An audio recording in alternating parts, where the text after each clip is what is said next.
साथी सर्वप्रथम राज्य संपादक कॉमरेड बंधुगण आज डीवाईएफआई जो 14तम जिला सम्मेलन आम गणर उपस्थित अच्छे भारत गणतांत्रिक युवा फेडरेशन डीवाईएफआई राज्य सभापति साथी कॉमरेड सरोज नायक अनुरोध कर शहीद होते माल्यार्पण कर शहीद तुमको आम भूलू ना भूलू ना इनकलाब जिंदाबाद आमर राज्य संपादक तथा केंद्र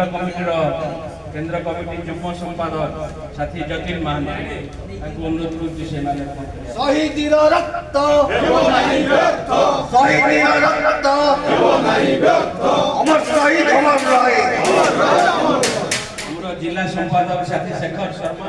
से वर्तमान पुष्प दिंतु जिला उपसभापति साथी बादल बारी से वर्तमान दिंतु साथी प्रभात पात्र हमर से दिंतु वर्तमान हमर आम संगठन आपणकर भातृप्रतिम संगठन कृषक सभा एवं समाजवादी आंदोलन मार्क्सवादी आंदोलन नेता साथी अनिरुद्ध त्रिपाठी आम गण अच्छा मुझे अनुरोध कर शत शहीद रक्त शहीद तुमको आम भूलू ना भूलू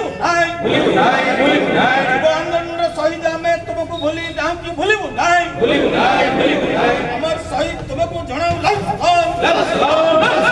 अमर शहीद तुमको आम भूली ना भूलू शहीदीर रक्त शहीदीर रक्त वर्तमान कृषक सभार जिला सभापति साथी समीर नायक से अच्छा अनुरोध से कृषक सभा दिवाकर नायक साथी दिवाकर नायक दिंतु आ समस्ते जो मान रहिले समस्ते लाइन युवक साथी जो मान रहिले से मान आगे दिंतु साथी प्रभात महांती आमर पूर्वतन संपादक सभापति दीर्घदिन बार्ता देवा समस्त साथी जो मान रहिले आगे खराब आगे ये नहीं दिंतु इनकलाब जिंदाबाद डीवाईएफआई 14तम जिला सम्मेलन जिंदाबाद।